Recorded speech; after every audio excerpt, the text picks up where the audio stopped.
അരിപ്പൊടി, ഗോതമ്പ് പൊടി, രാഗിപ്പൊടി അല്ലെങ്കിൽ റവപ്പൊടി ഇതൊക്കെ വെച്ചിട്ടല്ലേ നമ്മൾ പുട്ടുണ്ടാക്കാറ്. ഇതൊരു വെറൈറ്റി പുട്ടിൻ്റെ റെസിപ്പിയാണ്. ഇത് കുബൂസ് വെച്ചിട്ടാണ് ഞാനിവിടെ റെഡിയാക്കി എടുത്തിട്ടുള്ളത്. ഇത് റെഡിയാക്കാനായിട്ട് നല്ല കട്ടിയുള്ള കുബൂസ് തന്നെ നോക്കിയെടുക്കണം. അത് നല്ല തണുപ്പുള്ളതാണെങ്കിൽ ഫ്രീസറിൽ വെച്ചത് അല്ലെങ്കിൽ ഫ്രിഡ്ജിലൊക്കെ വെച്ചതാണെങ്കിൽ ഇതിനൊന്ന് സ്റ്റൗവിലിട്ടിട്ടൊന്ന് ചൂടാക്കിയെടുക്കണം. ചൂടാക്കിയെടുത്തതിൻ്റെ ശേഷം അതേപോലെ ചെറിയ കഷ്ണങ്ങളാക്കിയിട്ട് മിക്സിയുടെ ജാറിലേക്ക് ഇട്ട് കൊടുക്കണം.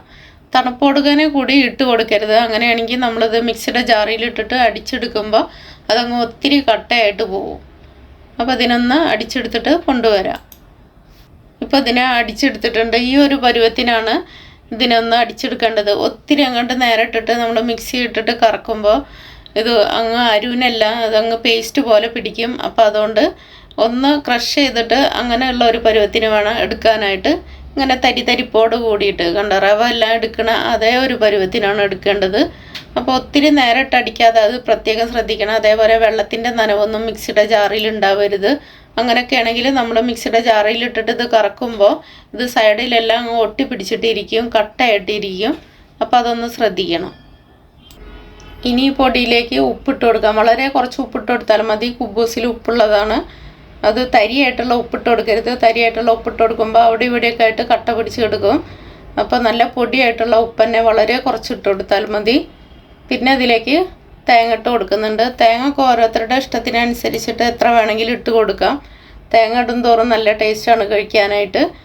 ഇനി ഇതിലേക്ക് ഒട്ടും വെള്ളം ഒഴിക്കാതെയാണ് ഇതിനെ മിക്സ് ചെയ്തിട്ട് എടുക്കുന്നത്. വെള്ളം ഒഴിച്ചു കഴിഞ്ഞ് കഴിഞ്ഞാൽ ഇത് അരുവിനല്ല, ഇതേപോലെ തന്നെ കട്ട പിടിച്ചിരിക്കും. പുട്ടുണ്ടാക്കി കഴിഞ്ഞാലും അതേപോലെ നല്ല കട്ടിയായിട്ടിരിക്കും. അപ്പോൾ ഒട്ടും വെള്ളം ചേർക്കാതെ വേണം ഇതിനെ മിക്സ് ചെയ്തിട്ട് എടുക്കാനായിട്ട്.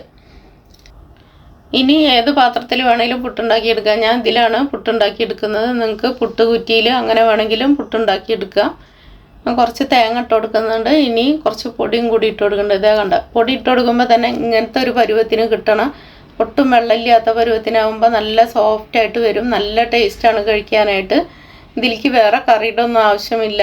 അതേപോലെ പുട്ടുണ്ടാക്കുമ്പോൾ ഈ ചില്ലിൻ്റെ മുകളിലായിട്ട് തേങ്ങ ഇട്ട് കൊടുക്കുമ്പോൾ തന്നെ കുറച്ച് പഴം ചെറുതാക്കി മുറിച്ചിട്ട് വെച്ച് കൊടുക്കുക. നേന്ത്രപ്പഴം കേട്ടോ, ചെറുപഴമല്ല.